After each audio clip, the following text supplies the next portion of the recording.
चॅनलला सबस्क्राइब करा आणि बेल आयकॉनला प्रेस करा। तुम्ही कोणाची वाटत नाही की का करत नाही असं नाही म्हणजे मला बाकीचं काही सांगायचं नाही हो, मला काही सांगू नका। मी शासन निर्णयावर बोलतो, मला नाही आमची मागणी चुकीची असेल आम्ही निघून जाऊ। आम्हाला कोणाची काही नाही, तुम्ही सरकारी माणसं आमचा विषय। इगतपुरी आदिवासी समाजाच्या घरकुल अनुदानासाठी आज सकाळपासून इगतपुरी पंचायत समिती कार्यालयात ठिय्या आंदोलन छेडण्यात आले। जोपर्यंत आमच्या खात्यावर घरकुल योजनेचे अनुदान जमा होत नाही तोपर्यंत आम्ही इथून हलणार नाही असा ठाम पवित्रा घेत आंदोलनकर्त्यांनी प्रशासनाला धक्का दिला।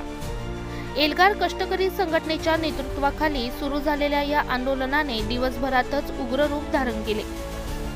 आमच्या न्याय हक्कासाठी आम्ही शेवटपर्यंत लढू असा निर्धार घेत आंदोलकांनी मुक्काम ठोकण्याची तयारी दर्शवली। पंचायत समितीच्या कार्यालयात घोषणांनी परिसर दणाणून गेला। गट विकास अधिकारी आणि पंचायत समिती प्रशासनाने आंदोलकांना समजवण्याचा प्रयत्न केला, मात्र हे आंदोलन सहज थांबवणे प्रशासनाला शक्य झाले नाही।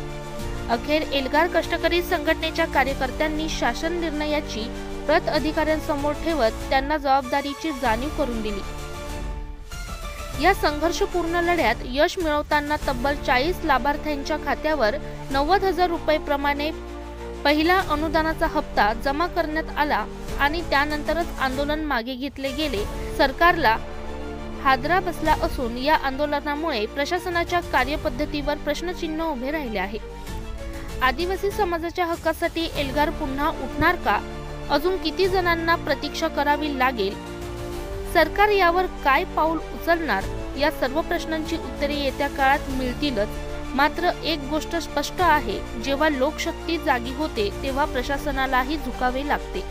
Bureau report Ranjit Zaparde, star लोकशक्ती न्यूज, इगतपुरी, नाशिक।